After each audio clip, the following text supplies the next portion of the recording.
Two JRA cadets sustained injuries in a reported gunfight led last night at New Lamka, Jaukal Vang under Churachandpur district. As per report, one of the injured is undergoing treatment at Caesar Hospital.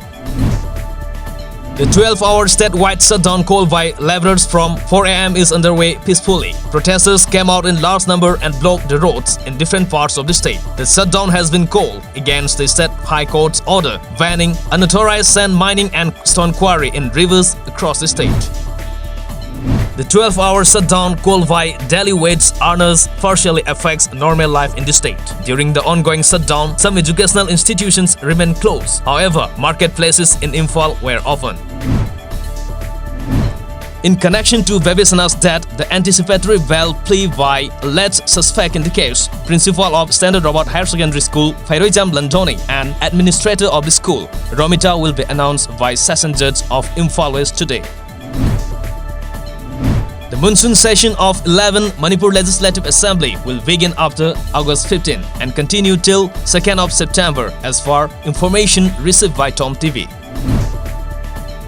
Students and teachers of Standard Robert Higher Secondary School Kanchipur today paid floral tributes to late Vivesana, who was suspiciously found dead inside her hostel room on July 18 last. Heavy to very heavy rainfall is predicted at isolated places over Assam and Meghalaya today. According to Indian Meteorological Department, entire Northeast will experience heavy to very heavy rainfall over the coming couple of days. Healthcare services at government hospitals, including All India Institute of Medical Sciences AIIMS, Safdarjung and Dr. Ram Manohar Lohia Hospital RML in Delhi, are likely to be severely hit with resident doctors deciding to withdraw all kinds of services, including that of emergency department today, to protest the introduction of National Medical Commission NMC bill in the Rajya Sabha.